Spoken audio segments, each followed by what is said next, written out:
name is Tiffany and welcome back to my channel. If you like sewing and DIY videos, make sure to give this video a thumbs up and subscribe to my channel. I am back with another Upcycle by Little Toe where I take old forgotten items and give them a new life. So I've actually been getting a bunch of requests to recreate the Reformation Twilight dress. So in today's video, I'm gonna show you how I turned this dated robe into this Reformation inspired dress. So let's get started. Here's the robe that I'm going to be upcycling. I found this at an estate sale and I think I paid $3 for this, and I love that I have a decent amount of fabric to work with, and this floral print is just so beautiful. This is the Reformation dress I'm going to be recreating. It's called the Twilight dress, and I actually got a bunch of requests to make a tutorial for this, so I am so excited. But before we start sewing, let's take a closer look at the dress. The Reformation Twilight dress retails for $278, and it comes in a bunch of different colors. It has a square neckline, tie straps, and a slit along the front of the skirt. Here is the back of the dress, and you can see that the center back is shirred, and the skirt has an A-line shape, and here is a better look at that gorgeous square neckline. To create my front bodice pattern, I'm going to be using this pattern by Vogue Patterns. You can see that it has a square neckline that's pretty similar to the neckline of the Reformation dress. I got this on sale at Joann, and I think I paid $3.99 for this. If you're looking for a free option, I found this corset pattern on Mood Fabrics that you can use as a base, and I'll make sure to link everything down below. As you know, I always start by tracing out my pattern onto medical paper, and I'm going with a size 6. Here is the pattern for my front bodice traced out. This is the center front piece, and this is the side front piece. This pattern is honestly almost perfect, but I am going to be making the smallest modification to accommodate for the longer straps of the Reformation dress. I'm only modifying the side front, and all I'm doing is shortening the strap by folding this section down. Moving on to the back bodice, I'm going to be using the pattern I used for this dress that I made last month as a base, and I will be making some modifications, but I'll show you exactly how I make them. Here is the pattern I used for my back bodice, and I just traced it out so I can make my modifications. The first thing I do is match up my side seams using my side front pattern as a guide. Then I measure and mark at 2.5 inches from that point and lightly draw a vertical line.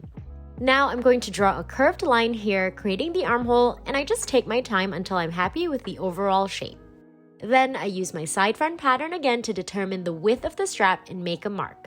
Again, I lightly draw a vertical line to use as a guide. I want to lower the center back section here, so I measure and mark at 1.5 inches down and lightly draw a horizontal line. Then I'll draw another curved line extending up to the strap, again taking my time until I'm happy with how everything is looking. Next is to draw a horizontal line completing the strap here. I'm going to extend the center back to accommodate the shirring, and I'm adding an additional inch, making this piece a little bit wider. Finally, I'll extend the top and bottom here to reach the new center back. I'll cut this out, and here are the pattern pieces I'll use for my bodice. Now that I have the pattern for the bodice, I'm going to go ahead and cut out the fabric. Here are the pieces I cut out for my front bodice, and I'm gonna go ahead and place them right side spacing and sew them along the princess seams, and you should have something that looks like this. Moving on to the back bodice, and this was meant to be cut on fold, but I didn't have a large enough piece, so I did have to join this with a center back seam. Now I'm just placing my front and back pieces right side spacing, and I'll sew these together along this side seam, but for this side, I'll only sew until this point, leaving the rest open for the zipper, and this is what the bodice should look like at this point. Next step is to add the straps, and I wanted to quickly mention that if you were making this dress from scratch and you were working with a larger piece of fabric, you could just go ahead and cut out the bodice already attached to the straps, but since I'm working with a limited amount of fabric, I had to piece mine together. I cut out 2 shorter straps to attach to the front and 2 longer ones for the back. The length of the straps are up to you, but you just want to make sure that the width of the straps match the width of the bodice. Then I pin the shorter straps right side spacing to the front of my bodice, and the longer ones again right side spacing to the back of my bodice. I'll sew these on, and you should have something that looks like this. Following the same steps, I made this lining out of a thrifted bedsheet, and I'm placing both pieces right side spacing, sandwiching the shell in between the lining layers.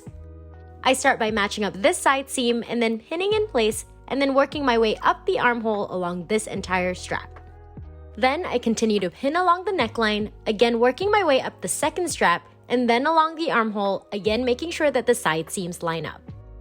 Now starting from this point, I'm going to sew the shell and the lining together, working my way up and around the strap, along the neckline, again along this entire strap until I reach the side seam, and then I'll repeat this on the back as well, sewing along the entire neckline and straps of the bodice. I've turned the bodice to the right side, and this is what it should look like at this point. I've also given everything a good press, and I also top stitch along the entire area that I just sewed. Moving on to the skirt, I am going to be using a pattern that I previously drafted for myself, but if you don't have one, I would recommend using a circle skirt calculator, putting in your measurements, and making a pattern for a half circle skirt, and you're gonna end up with a skirt in this general shape. Since this dress has a slit in the front, I would take your front pattern and split that into 3 panels, and you just want to make sure that the width of your skirt panels match the width of your bodice panels so that everything lines up nicely later. Here is the pattern I'll be using for the front of my skirt, and here is the fabric cut out. As you can see, the center panel was cut on fold. Then I went ahead and cut out the other side panel. I'll sew these 2 pieces together, but on this side I'll only sew from here to here, leaving the rest open for the slit. This is what the front of the skirt should look like at this point.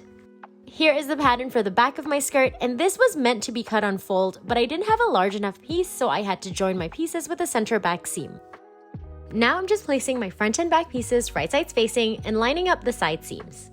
I'll sew this side together, but for this side I'll only sew from the hem to this point, leaving this top section open, and you should have something that looks like this with the top left unsewn for the zipper.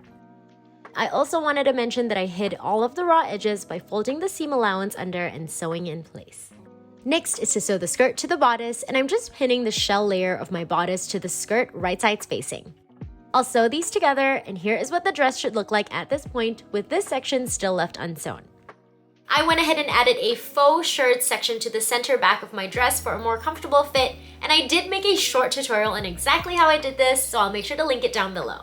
Next step is to sew in the invisible zipper, and we are so close to being done. I don't think I've shown a step-by-step on how I sew in invisible zippers in so long, so if you want a more in-depth tutorial on how I like to insert my zippers, let me know and I can make one. Next is to finish hand sewing the lining along the waist as well as the zipper, and you know it makes me so happy when the inside is as neat as the outside. Finally, I hemmed the dress by folding over twice and sewing, and here is the finished dress. I think I got my version of the dress pretty close to the Reformation Twilight dress, but what do you think? I love the square neckline and straps that tie in a bow. The shirt back makes it so comfortable, and who doesn't love a little bit of leg? I am honestly so happy with how this turned out. I hope you all enjoyed this tutorial. I'm actually gonna be giving this dress to my friend Emily for her birthday, so make sure you're following me on Instagram at Little Toe to see her reaction. If you liked this video, make sure to give it a thumbs up and subscribe to my channel. Let me know in the comments what you thought about this upcycle, and if you have any suggestions on what I should upcycle next. As always, thank you so much for watching.